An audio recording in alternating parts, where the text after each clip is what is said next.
Maligayang pagbabalik sa channel ng kahulugan ng mga panaginip. Ngayon, ating tatalakayin ang isang simbolo na buhay, puno ng enerhiya at malalim na sosyal, ang panaginip tungkol sa party o pagdiriwang. Kapag ang isang party ay lumitaw sa iyong panaginip, ikaw man ang bida sa sayawan, isang mahiyain na tagamasid o isang host na natataranta dahil sa dami ng bisita, ang iyong subconscious ay nagtuturo sa iyong social self at sa iyong pangangailangan para sa pakikihalubilo, kagalakan o marahil ay isang nakatagong takot na mahusgahan ng iba.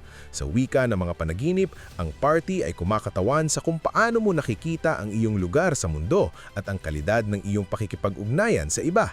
Ito ay isang makapangyarihang refleksyon ng iyong emosyonal na kalagayan. Ipinagdiriwang mo ba ang iyong mga tagumpay o desperado kang sumasabay sa isang grupo kung saan pakiramdam mo ay hindi ka kabilang? Sa psikologikal na aspeto ng mga panaginip, ang party ay kumakatawan sa pagpapahayag ng iyong mga sosyal na hangarin at ang antas ng iyong pagiging komportable sa pagpapakita ng iyong tunay na sarili. Ating suriin ang 5 detalyadong senaryo. Panaginip na nasa isang masayang party kung saan pakiramdam mo ay kabilang ka. Ikaw ay sumasayaw, tumatawa at nakikipag-usap sa mga taong gusto mo. Dahil ang party ay kumakatawan sa pagkakaisa sa lipunan, ang panaginip na ito ay sumisimbolo sa isang panahon na mataas na tiwala sa sarili at emosyonal na balanse. Nararamdaman mo na ang iyong loob ay bukas sa mundo at kinikilala ka sa kung sino ka talaga. Ito ay tanda na ikaw ay kasundo ng iyong kapaligiran. Panaginip ng isang party kung saan pakiramdam mo ay hindi ka nakikita o hindi pinapansin. Nasa isang silid ka na puno ng tao ngunit walang tumitingin o nakikipag-usap sa iyo. Kinakatawan nito ang isang malalim na takot sa pagtanggi ng lipunan o pakiramdam ng pag-iisa sa iyong gising na buhay. Ipinapahiwatig nito na sa kabila ng pagiging napapalibutan ng mga tao, sa trabaho man o sa pamilya, nararamdaman mo na ang iyong tunay na pagkatao ay hindi napapansin. Hinihiling ng iyong isipan na humanap ka ng mas totoong koneksyon kung saan hindi mo kailangang ipagsiksikan ang iyong sarili. Panaginip na ikaw ang host ng isang party na nawawalan na ng kontrol.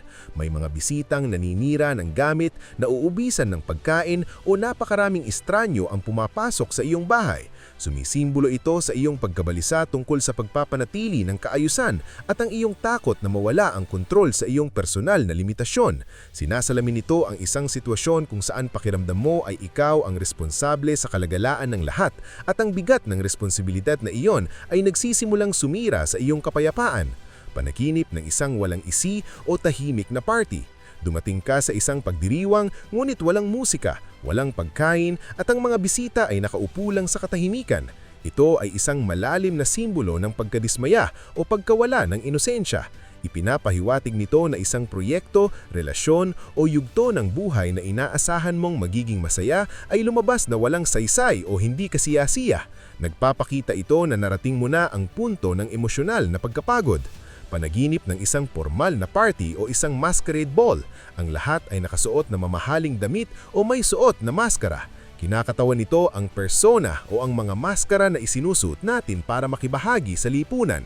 Ang panaginip na ito ay madalas na lumilitaw kapag nararamdaman mo na hindi mo maipakita ang iyong tunay na sarili sa isang partikular na lugar. Maaaring nararamdaman mo na gumaganap ka lang ng isang papel para matanggap ng iba. Itinatanong ito sa iyo kung ang kasuotan na suot mo ay nagsisimula ng maging masyadong mabigat dalhin.